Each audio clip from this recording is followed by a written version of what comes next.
Bonjour Elena, bonjour à toutes et à tous. Il y est marqué dans la paracha que nous lirons ce Shabbat, la paracha Bo, que Pharaon va dire Re'u ki ra'a neget penechem. Regardez, Ra'a est devant votre face. Ra'a, c'est pas le dieu égyptien, c'est le mal, c'est le mauvais. Et Rashi va évoquer ce que dit le Midrash, qu'il s'agit en fait d'une étoile dont le nom est Ra'a, qui est liée au sang. Et il leur dit pourquoi vous voulez sortir d'Égypte? Je vois un bain de sang, je vois du sang qui va couler. Et donc c'est dangereux. Et alors, en fait, ça va être cette phrase qui sera un point d'argument pour Moshe quand les enfants d'Israël vont faire le veau d'or et que Dieu va dire je vais les anéantir et je ferai de toi un nouveau peuple. Et Moshe va dire tu peux pas les tuer, Hachem, parce que les Égyptiens vont dire voilà, on avait bien vu juste que Ra'a, Otziam, Misraïm, il les a fait sortir sous l'étoile de Ra'a, et ça se termine en bain de sang. Et voilà, tu vas donner raison à Pharaon qu'il va voir ce bain de sang. Ça va être l'argumentation forte de Moshe pour sauver les enfants d'Israël. Mais vous allez me dire, mais alors, il n'y a pas eu de sang? Si, il va y avoir du sang. Ce sera le sang de la Mila que Josué va pratiquer au moment de l'entrée en Israël. Donc du sang, il y aura, mais pas un sang de destruction, de mort, mais un sang de vie. Et c'est peut-être ici quelque chose de remarquable, parce que des fois la parole est là, elle ne peut pas être anéantie, mais elle peut être transformée.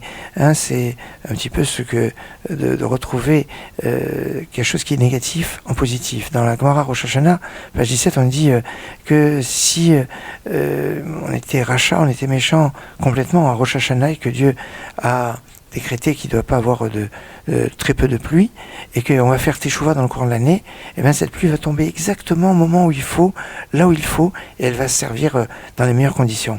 Alors que si au contraire, au moment de Rosh Hashanah, on était très très juste et très pieux et très méritant, et qu'il a été décidé qu'il va y avoir des pluies abondantes et qui vont être très bonnes, et qu'après on se soit un peu dégradé et qu'on ne mérite plus des bonnes pluies, et bien Hachem va faire tomber cette pluie pas à son bon moment, d'une façon qui ne sera pas comme il le faut, et ça sera donc perdu. On voit ici qu'il y a toujours le libre arbitre qui est présent, et que l'on peut transformer ce qui peut être décrété d'une façon négative en positif, et ce qui peut être positif en négatif. Tout dépend de notre comportement. Excellente journée, Shabbat Shalom, Git Shabbos, Shabbat Shalom Mevorach, et je vous donne rendez-vous tout à l'heure à 10h30.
Yitzhara b'das b'vi